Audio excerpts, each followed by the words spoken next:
إن الحمد لله نحمده ونستعينه ونستغفره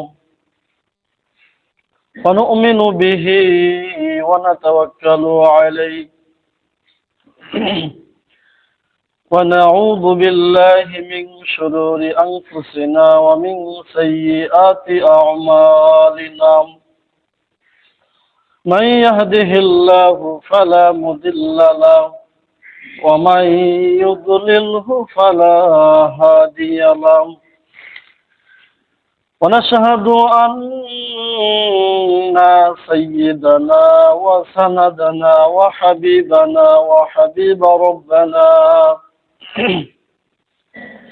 وطبيبنا وقلوبنا ومولانا محمدا عبد الله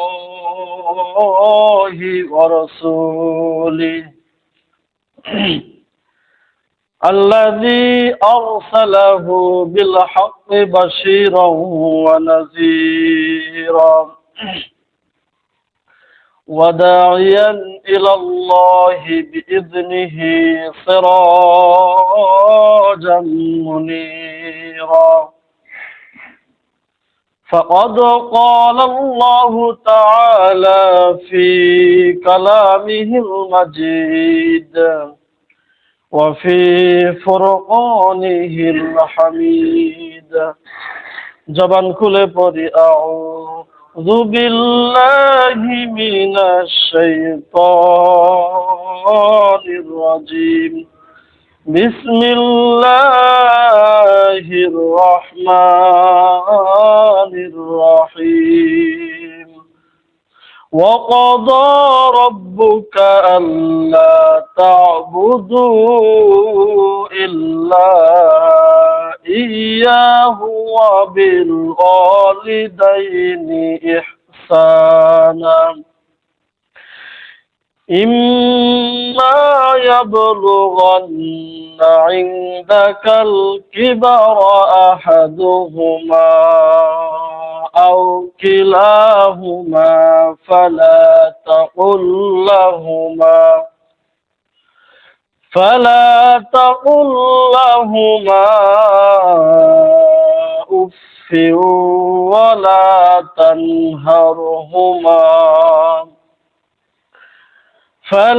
أف ولا تنهرهما وقل لهما قولا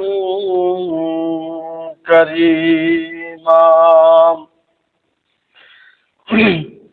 قال رسول الله صلى الله عليه وسلم وغفر لمن يشرك بالله من أمة شيئا والمقاحمات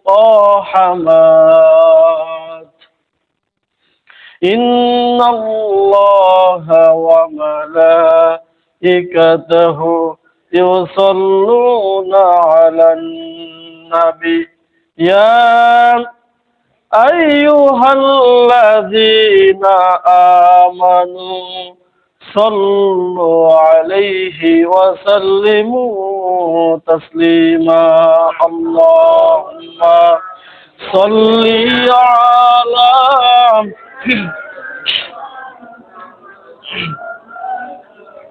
محمد وعلى رسولنا محمد رسول আমার ভালোবাসা রসুল আমার আলোর আশা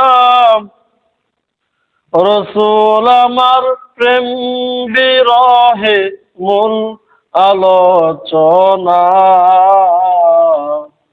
রসুল আমার কাজে কর্মে অনুপ্রেরণা আল্লাহুম্মা সাল্লি আলা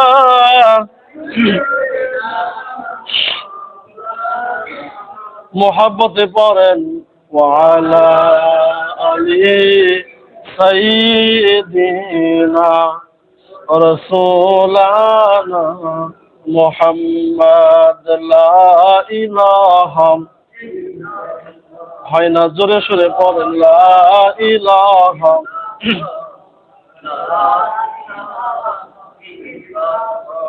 লা ইলাহা জোরে লা আল্লাহ ইলাহা আসমানে আল্লাহ জমিনে আল্লাহ আসমানে আল্লাহ জমিনে আল্লাহ সবখানেতে শুধু আল্লাহ লা ইলাহা লা ইলাহা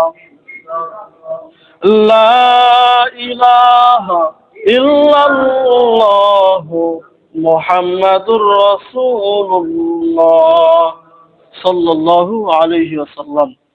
সমস্ত প্রশংসা সে রব্বুল আলামিনের দরবারে, যে আল্লাহ পাক রব্বুল আলামিন কোন শীতের মধ্যে মহল্লার শত শত মানুষের মধ্য থেকে বাছাই করে ডেকে এনে আদর করে আল্লাহ পাক রব্বুল আলামিনের ঘরে জান্নাতি পরিবেশে কোরআন এবং হাদিসের কিছু কথা বলার এবং শোনার তৌফিক দান করলেন। সে রব্বুল আলামিনের দরবারে শুকরিয়া জ্ঞাপন করছি। সকলেই কণ্ঠ উজাড় করিয়ে দিয়ে বলি আলহামদুলিল্লাহ। সেই মহামানবের উপর লক্ষ কোটি দরুদ ও সালাম বর্ষিত হোক, যে রাসূল সাল্লাল্লাহু আলাইহি ওয়াসাল্লাম আমাদের জন্য 50 ওয়াক্ত নামাজ সংকীর্ণ করে 5 ওয়াক্ত নিয়ে আমাদের মাঝে দিয়েছেন। এবং শুধু তাই নয়, এই 5 ওয়াক্ত নামাজ যদি কেউ আদায় করে, রাসূলুল্লাহ বলেন আল্লাহ পাক তার আমল নামায় 50 ওয়াক্ত নামাজের সওয়াব দান করেন। যে রাসূল আমাদের জন্য চিন্তা করে ভাবনা করে আমাদের সুবিধার জন্য অল্প আমলে বেশি নেকি পাওয়ার সুযোগ করে দিলেন, সেই রাসূলের উপর আমাদের প্রাণ দ্বারা ভালোবাসা থেকে রাসূলের উপর লক্ষ কোটি দরুদ সালাম বর্ষিত হোক। আমরা রাসূলের প্রতি একবার দরুদ সালাম পেশ করছি, সকলে বলি সাল্লাল্লাহু আলাইহি ওয়াসাল্লাম। সম্মানিত মুসল্লি কেরাম, সকলে কেমন আছেন? আলহামদুলিল্লাহ আলা কুল্লি হাল। আল্লাহ পাক ভালো রেখেছেন বিধায় কোন শীতের মধ্যে এখনো অনেকেই শীতের ভয়ে লেপের মধ্যে এখনো লুকিয়ে আছে। এই জন্য আল্লাহ পাক আমাদেরকে সেই শীতের মধ্যে থেকে, লেপের মধ্যে থেকে বের হয়ে পবিত্র হয়ে গোসল দিয়ে আল্লাহ পাকের ঘরে পৌঁছে দিয়েছেন। আরেকটিবার শুকরিয়া আদায় করছি আলহামদুলিল্লাহ। নিঃসন্দেহে আমরা যারা এখানে উপস্থিত হয়েছি, অবশ্যই আল্লাহ পাক রব্বুল আলামিন রাসূলের ভাষ্য অনুযায়ী আল্লাহ পাক আমাদেরকে ভালোবেসেছেন, পছন্দ করেছেন বিধায় আমরা এখানে আসতে পেরেছি। সুবহানাল্লাহ।